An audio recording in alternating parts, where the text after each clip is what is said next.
मित्रों, मन का बक-बक बंद नहीं होता और हमें परेशान करता ही रहता है, तो हम ध्यान में आगे बढ़ नहीं सकते। तो क्या करें ताकि इन विचारों से हम मुक्त हो जाए, इनसे अलग हो जाए या इनका प्रभाव हम पर ना पड़े, इस बात पर हम चर्चा करेंगे। इसमें दो बात होगी। एक बात ये होगी कि विचारों को बिल्कुल नष्ट ही करने की बात, कि आप कुछ करोगे और विचार भस्मीभूत हो जाएंगे, जल के राख हो जाएंगे, फिर बचेंगे ही नहीं। एक ऐसी स्थिति होगी, विचार ना होने की स्थिति। और दूसरी स्थिति होगी, विचार तो होगा अपनी जगह, मगर वो आप पर प्रभाव डाल नहीं सकेगा। ये दो बात होती है। मगर इसमें जो पहली बात मैंने बताई कि विचार राख के समाप्त ही हो जाएंगे, बचेंगे ही नहीं, ऐसा कभी होगा नहीं। ऐसा क्यों नहीं होगा? क्योंकि विचार है प्रकृति, विचार है शरीर के इंद्रियों के द्वारा संकलित हुआ अनुभव।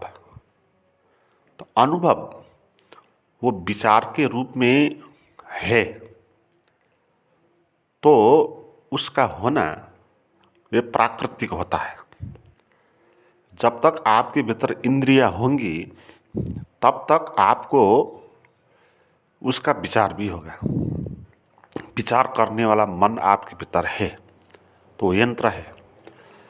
तो ध्यान के द्वारा हम किसी भी यंत्र को नष्ट तो नहीं कर सकते। जैसे ऐसा तो नहीं होगा कि आप ध्यान करोगे तो आंख बंद हो जाएगी और दिखना बंद हो जाएगा, या कान बंद हो जाएगा और सुनना बंद हो जाएगा। ऐसा नहीं होगा। इंद्रियां को ध्यान से कुछ भी नहीं होगा। ऐसे ही ध्यान से मन को भी कुछ भी नहीं होगा। मन भी रहेगा, जैसे आँख रहेगी, कान रहेगा, नाक रहेगा। मन भी छठी इंद्रियां हैं, मन को कहते हैं वो छठी इंद्रियां हैं। 5 इंद्रिय ये हैं, आँख है, नाक है, कान है, त्वचा है, जिह्वा है। तो दूसरा जो है इसमें वो होता है संभव, उसको समझना है। दूसरा इसमें ये है कि विचार तो रहेगा मगर वो आप पर प्रभाव नहीं डालेगा। ऐसा हो सकता है, हम अपने व्यवहारिक जीवन में देखें, कोई चीज़ होती है और वो आप पर प्रभाव डालती है, और कोई चीज़ होती है आप पर वो प्रभाव नहीं डालती है। किसी चीज़ का होना आप पर प्रभाव डाल भी सकता है, नहीं भी डाल सकता है। जैसे आप रास्ते पे चल रहे हो, तो रास्ते में एक पागल आदमी आ गया, चल रहा है, आप उससे प्रभावित हो सकते हो। उसके बारे में आप चिंतन मनन कर सकते हो, तर्क वितर्क कर सकते हो, कैसा आदमी है, क्या है, उसको नोटिस कर सकते हो। तो आप प्रभावित भी हो सकते हो। अगर आप उस तरफ देखे नहीं, आँख से दिखाई दिया मगर आपने उसको मतलब नहीं किया, आप अपने धुन में थे, किसी और काम में व्यस्त थे, वो दिखाई तो दिया मगर वो आप पर प्रभाव नहीं डाला, आपके अंदर वो नहीं आया। किसी चीज़ को होने से वो आपके अंदर ही आ जाएगी, ऐसी बात नहीं है। वो आपके भीतर तो तभी वो चीज़ आ सकती है जब आप उसको ग्रहण करते हो। यह हमारी तरकीब है, हम ग्रहण करते हैं चीज़ों को। चीज़ अपने आप ही हमारे भीतर आती नहीं। जैसे किसी ने आपको कुछ कह दिया, अच्छा बुरा कह दिया आपको किसी ने, तो उसका प्रभाव आप पर पड़ भी सकता है, नहीं भी पड़ सकता है। अगर आपने मतलब नहीं किया हो, ठीक है, वो आदमी ऐसा ही है, तो उसके मन में ऐसे विचार चल रहे होंगे, तो इसीलिए उसने वो बुरा कहा, बुरे उसके भीतर बुरा है तो वो बुरा निकाल रहा है, तो मेरे इसमें क्या लेना देना, बेचारा है। तो इस तरह आपने समझ लिया उसको, तो वो आप पर प्रभाव नहीं डालेगा। मगर आपने इस तरह सोचा कि इसने मुझे क्यों कहा बुरा, नहीं कहना चाहिए था, और इसकी ये हिम्मत, और मुझे इसने ऐसा कह दिया, इस तरह आप सोचोगे तो उसकी गाली आप पर प्रभाव डालेगी, है ना। तो चीज़ होने से ही आप प्रभावित होगे नहीं होगे, आप पर डिपेंड करता है कि आप उस चीज़ को कैसी व्याख्या करते हो, कैसे उसको लेते हो, आपके भीतर कैसा ज्ञान है, इस कारण आप प्रभावित हो गए। मैं बहुत बार आपको एग्जाम्पल देता हूँ ना, 4 आदमी हैं, चारों एग्ज़ाम में फेल हो गए। उनमें से एक बहुत चिंता में पड़ गया तो उसने सुसाइड कर लिया।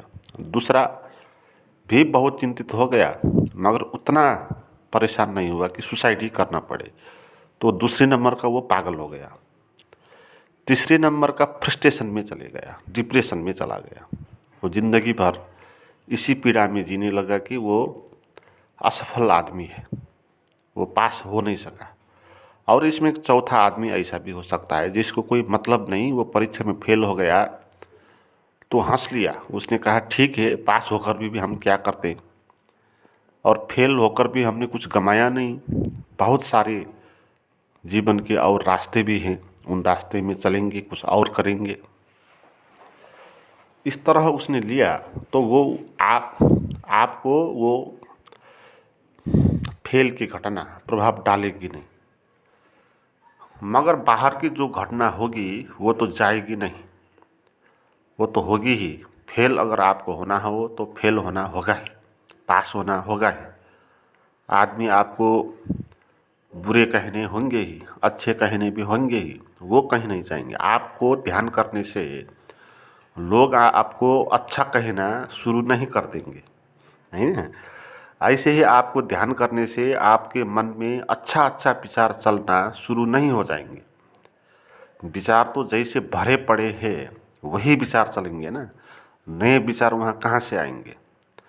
जो पहले से भरा पड़ा विचार है और जिसको हमने दमन करके रखा है, तो वो विचार हमारे अनकॉन्शियस माइंड में है, तो वो विचार चलना बंद नहीं होगा आपके ध्यान करने से।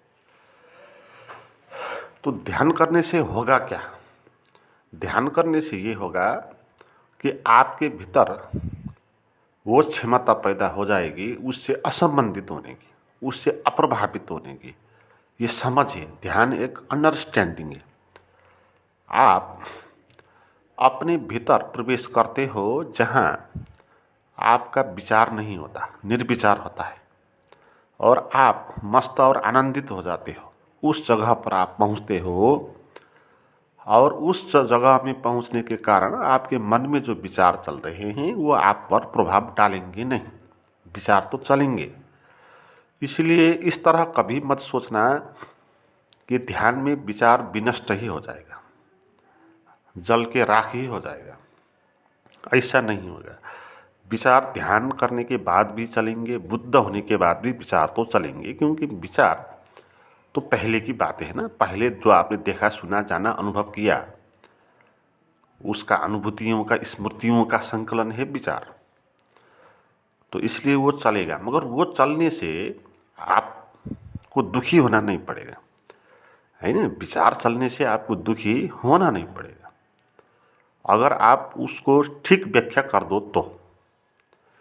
अगर आप उसको देखने की ठीक दृष्टि बना लो तो विचार आपको बाधा करेगा नहीं।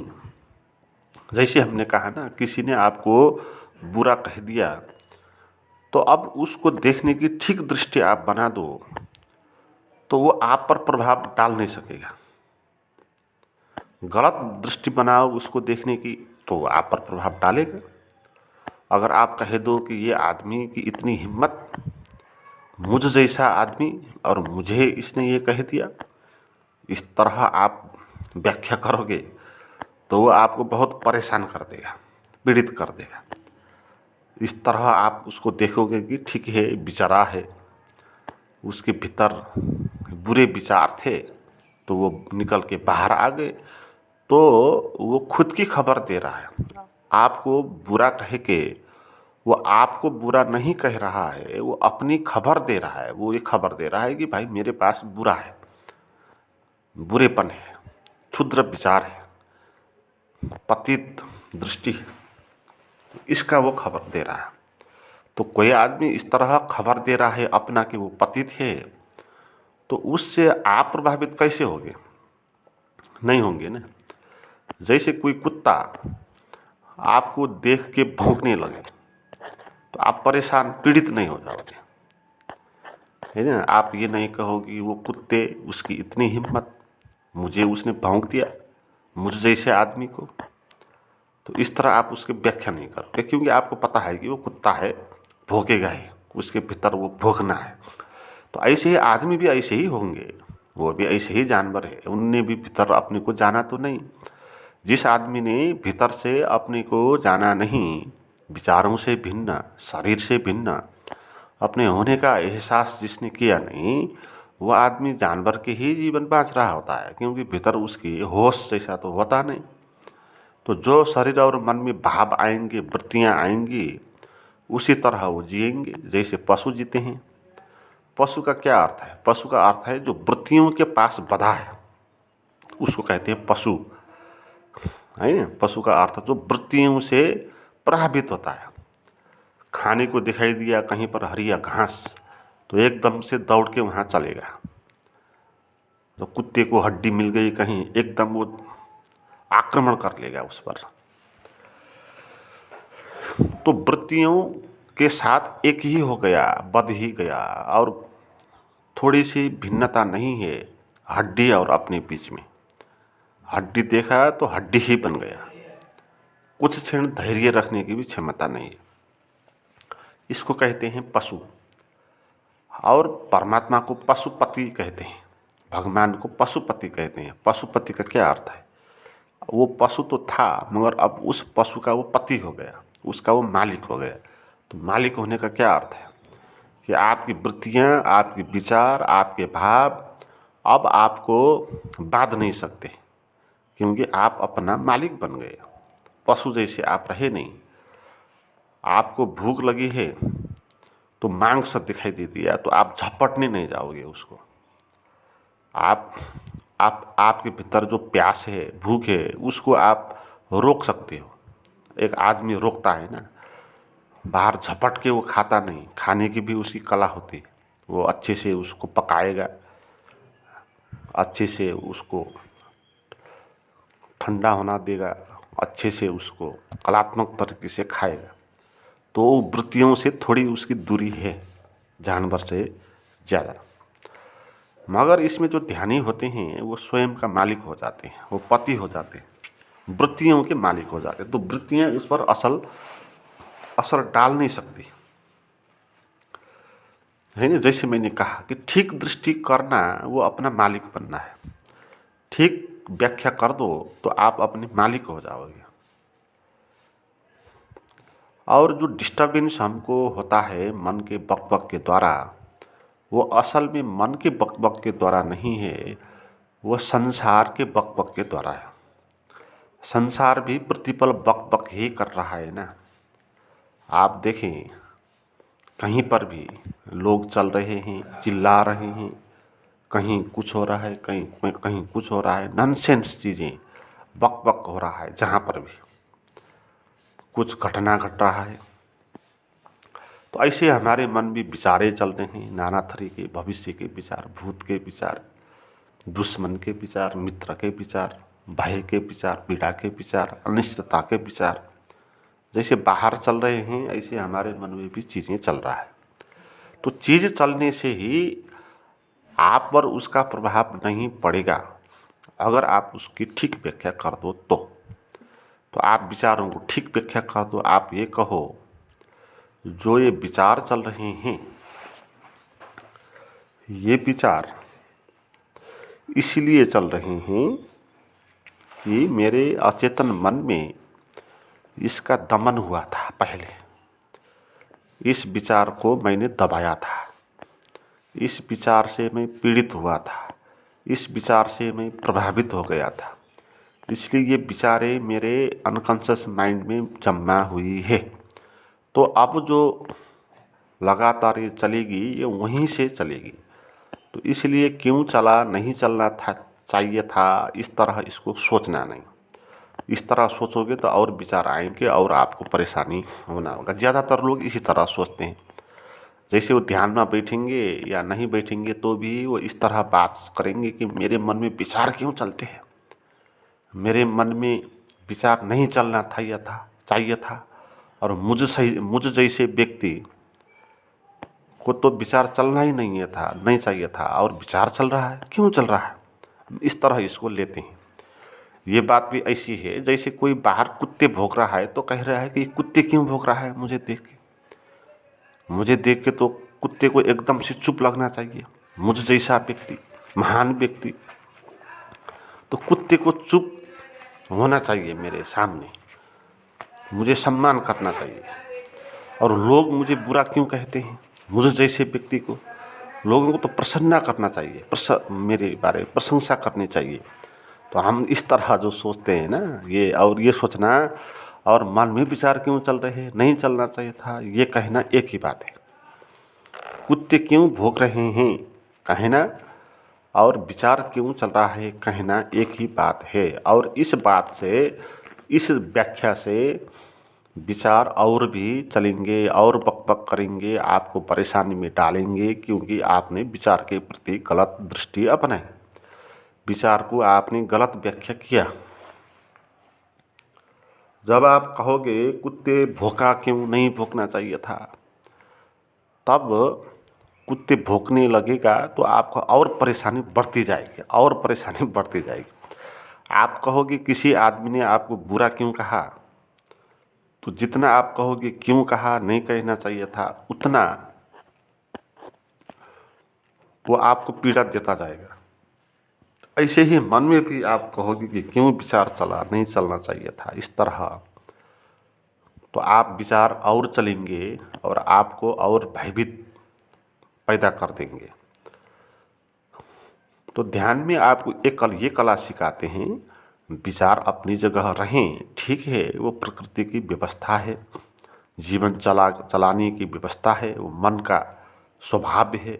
विचार पैदा जो पहले से देखा सुना जाना जो अनुभव है वो भीतर संकलित हुआ है, तो वो प्रकट होगा। इसीलिए प्रकट होगा वो भी, ताकि हमको कुछ काम आ सके, भविष्य की योजना बनाने के लिए, कुछ पाठ सीखने के लिए। तो इस तरह वो विचार आएंगे।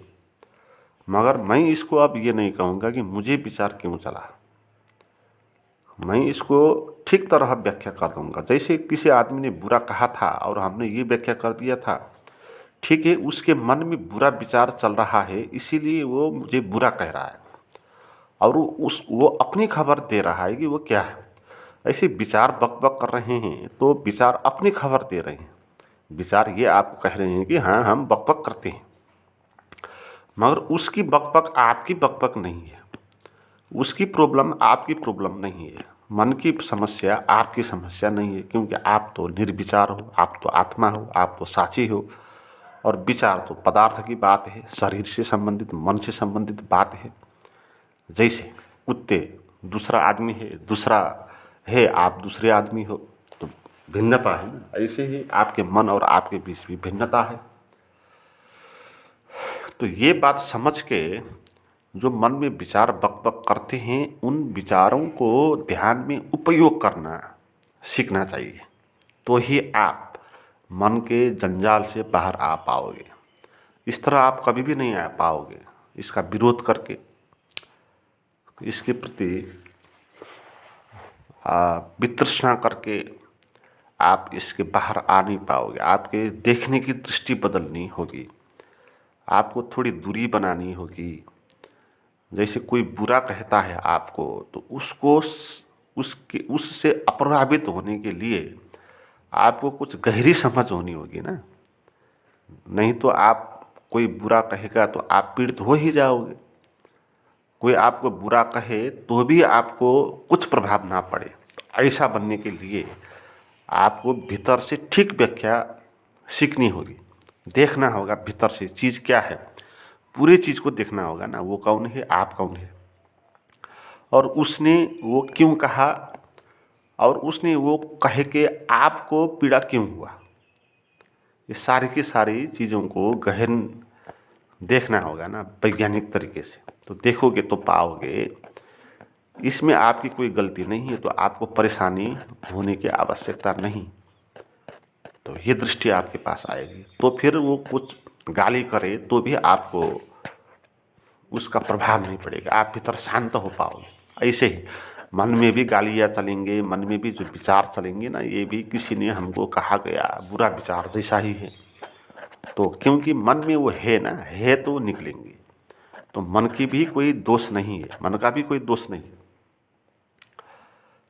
तो आप मन के विचारों को ऐसे देखोगे जैसे कोई दूसरे का विचार है जो चल रहा है, तो उसके प्रति विरोध नहीं करेंगे और उसको ठीक व्याख्या कर देंगे, तो विचार फिर चलना बंद हो जाएगा, है ना। क्योंकि अब विचार आपको प्रभाव ही डाल नहीं सकता, तो विचार का भाई कोई उद्देश्य नहीं बचा।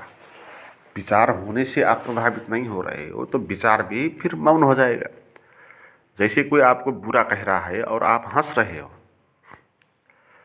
है ना। किसी ने आपको बुरा कहा, आप भी उसको बुरा कहें, तो फिर विवाद झगड़ा आगे बढ़ता जाएगा।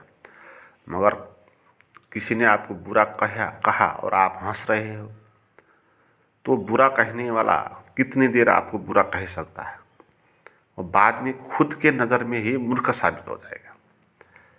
उसको दिखाई देगा ये बात कि देखो भाई, ये आदमी तो मस्त हंस रहा है, इसको तो कुछ फर्क ही नहीं पड़ रहा है मेरी गाली से, और मैं जो गाली देकर परेशान हो रहा हूँ ये खुश हो रहा है। तो वो मैं मूर्ख हूँ ये बात उसको दिखाई देगी, अपनी मूर्खता उसको पहचान में आएगी। तो फिर वो आगे आपको बुरा नहीं कहेगा। आप कहीं भी देखें ना, किसी आदमी के साथ विवाद हो रहा है, तो आप उनसे विवाद करो तो विवाद आगे बढ़ेगा। वो भी आपको और कहेगा बुरा भला, बहुत कुछ वो आपको कहेगा, आप भी उसका उत्तर देने लगोगे। तो मगर आप उसको उत्तर नहीं दे रहे हो, उसको कहने दे रहे हो और चुपचाप आप सुन रहे हो, तो कितने देर वो आपसे बात करेगा, नहीं करेगा। तो ऐसे ही आप चुपचाप बैठे हो, मन में जो चलता है उसको आपने छोड़ दिया। जैसे एक नदी के किनारे आप बैठ गए हो और नदी बह रही है, और उस नदी में कूड़ा करकट काट पत्थर सब बह रहे हैं। एक पत्थर आया चले गया, दूसरा लकड़ी का टुकड़ा आया वो चले गया, तीसरा कोई एक घास बह के आया वो भी चले गया। तो ऐसे बहुत सारी चीज़ नदियों के आ रही है जा रही है। तो आप नदी के किनारे बैठे हो, तो आप कुछ नहीं कर रहे हो नदी से, केवल आप देख रहे हो। न ये कह रहे हो कि लकड़ी का टुकड़ा क्यों आया, नहीं आना चाहिए था। न ये कह रहे हो कि एक फूल पुष्प का गुच्छा बह के आया तो कितना सुंदर है, कुछ भी नहीं कह रहे हो। ऐसे ही मन की जो नदी है, तो ध्यान में आप बैठोगे तो इसी तरह नदी के किनारे आप बैठ गए, तो मन में विचार आएंगे, कुछ अच्छे विचार कहेंगे, किसी को बुरे कहेंगे, तो कुछ कहना नहीं है, ऐसे ही बैठना है। तो कितने देर विचार चल सकता है ना। जैसे कोई बुरा कहने वाला आदमी कितने देर बुरा कह सकता है। आप हंस के बैठ जाओ, वहाँ पर चुपचाप बैठ जाओ, उसका उत्तर मत दो। आप उत्तर दोगे तो झगड़ा करने के लिए उसको न्यू मिल जाएगा। उत्तर ही मत दो, चुपचाप उसको सुनने लग जाओ, तो खुद की नज़र में गिरने लगा। ऐसे ये विचार भी खुद की नज़र में गिरने लगेंगे। ये विचार के पास पावर क्यों है था पता है आपको? क्योंकि हम इनका उत्तर देते हैं, विचारों से हम प्रभावित हो जाते हैं, विचारों को हम महत्व देते हैं, इनको सच मानते हैं, इनको बल मिलता है, तो विचार प्रसन्न होता है। जैसे कोई बुरा कहने वाला आदमी को बल कैसे मिलता है कि आप भी उसको उत्तर देते हो, आप भी उसकी बात को मानते हो, तो वो और अपने को सत्य मानेगा और ज़्यादा बोलने लगेगा। मगर आप चुपचाप बैठ जाओ, उसके कोई भी प्रश्न का उत्तर मत दो, तो धीरे धीरे वो अपनी नज़र में खो जाएगा। ऐसे ही विचार भी, जब आप इनके उत्तर नहीं दोगे, इनके पीछे नहीं जाओगे, इनको एनालिसिस करने में मत लगोगे, अच्छा बुरा कहने में मत लगोगे, कंट्रोल करना नहीं चाहोगे, आप कुछ भी नहीं करोगे, विचार को छोड़ दोगे बस, है ना। जैसे कि कोई आदमी गाली दे रहा है और चुपचाप बैठ गए, उत्तर देना नहीं है, तो आप भी मन को उत्तर नहीं देना है, कुछ भी चले तो कुछ भी नहीं कहना है। तो ऐसे जब आप बैठोगे तो वो विचार धीरे धीरे निर्बल हो जाएंगे, क्योंकि वो विचार के पास खुद की शक्ति होती नहीं है, हमने ही डाली हुई शक्ति होती है ना। खुद की शक्ति उन विचारों के भीतर होती नहीं, हमने शक्ति हम कैसे डालते हैं, अपनी शक्ति विचार में डालते हैं, कैसे उसको एनालिसिस करके, उनको अच्छा बुरा कहे के, उनको महत्व दे के उनका पावर बढ़ता है। और जितना हम महत्व देंगे उतना विचार का पावर बढ़ेगा और वो हम पर हावी होगा। जैसे कोई आपको बुरा कहना आदमी है तो उसको पावर आप देते हो, उसको बुरा कहने में वो पावर कहाँ से मिलती है, आप देते हो, आप कहते हो उसको, आप भी उसका रिप्लाई देते हो, है ना। तो आप भी उसके प्रश्न का उत्तर देते हो, आप भी उसको गाली देते हो, आप भी उसको गाली देते हो, तो ही उसके भीतर और गाली आती है। तो उसके भीतर और गाली कहाँ से आती है, वो बल कहाँ से आता है, आप गाली देते हो ना, उसी से उसकी गाली भी आती है। तो आप अपनी तरफ से गाली देना बंद कर दो तो उसकी गाली का पावर भी कम हो जाएगा और धीरे धीरे वहाँ से उठ के चले जाएगा। आपने बहुत ऐसे संदर्भ सुने होंगे ना, जैसे गौतम बुद्ध है, कहीं चल रहे बैठ रहे तो एक आदमी आ गया तो उनको गाली देने लगा और बुद्ध हंसने लगे, और जब पूरा गाली दे के वो रुका, बुद्ध ध्यान से उनको सुनते रहे और प्रसन्नता से सुनते रहे। और बुद्ध ने कहा, जब उसने गाली देकर समाप्त किया तो बुद्ध ने कहा कि इतना ही है कि कुछ और भी है, तो मैं जाऊं। तो गाली देने वाला आदमी चकमन्न हो गया, उसको लगा ये कैसा आदमी है भाई, इतनी मैंने गाली दी, इसको ले ही नहीं रहा है, प्रभावित ही नहीं हो रहा है, और कह रहा है कि और भी कहना है कि कुछ। तो वो अपनी नज़र में गिर गया और बाद में उसने बुद्ध से माफ़ी मांग लिया। उसने जान लिया कि ये कोई सामान्य आदमी नहीं है भाई, इसको तो गाली भी असर नहीं डालती। तो बुद्ध से उसने पूछा कि आपने ऐसा क्यों किया, कैसे किया। तो बुद्ध ने कहा कि तो गाली दे रहा है, गाली देना तेरी बस की बात है, ये तेरा कर्म है, तू चाहे तो तू गाली दे सकता है, तेरा अधिकार है गाली देना, मगर तेरी दी हुई गाली न लेना मेरा अधिकार है ना। मैं तेरी गाली क्यों लूँ, क्योंकि तेरी गाली लेने से मुझे भी पीड़ा होगी, तो मैं अपने को पीड़ा देने के लिए तेरी गाली क्यों लूँ, है ना। जो चीज़ खाने से हमको हमारे शरीर में असर डालेगी वो चीज़ हम नहीं खाएंगे, होकर भी कोई दे तो भी हम नहीं खाएंगे ना। जैसे हमको शुगर है तो कोई हमको चाय इत्यादि दे शक्कर की, तो देकर भी हम नहीं खाएंगे, क्योंकि वो खाने से हमारा शुगर का प्रेशर और बढ़ेगा और मुश्किल होगा, तो हम वो चाय को खाएंगे नहीं। ऐसे कोई गाली देगा तो अगर वो गाली लेने से आपको दिक्कत होती तो आप नहीं ले सकते हो, ये आपका अधिकार है ना, आपका जीवन है, उसका अधिकार है गाली देने में, तो आपका भी अधिकार होगा ना लेने में, है। ऐसे ही विचार हमको परेशानी देता है तो हम नहीं ले सकते हैं, वो हमारा अधिकार है, हम विचारों से अप्रभावित होकर बैठ सकते हैं। तो विचारों के बकबक को आप, जैसे नदी बह रही है, एक दुर्गंधित नदी, एक मैली नदी, तो इसी तरह आप उसके किनारे बैठे हो तो ऐसे ही बैठना है। और उस नदी में जो पहले उठा हुआ दुर्गंध है वो कुछ क्षण के लिए चलेगा। मन में भी जो अब तक हमने दमित किया हुआ भाव है, वृत्तियाँ है, वो हम पर प्रभाव डालने का प्रयास करेगी, क्योंकि पुरानी आदत है।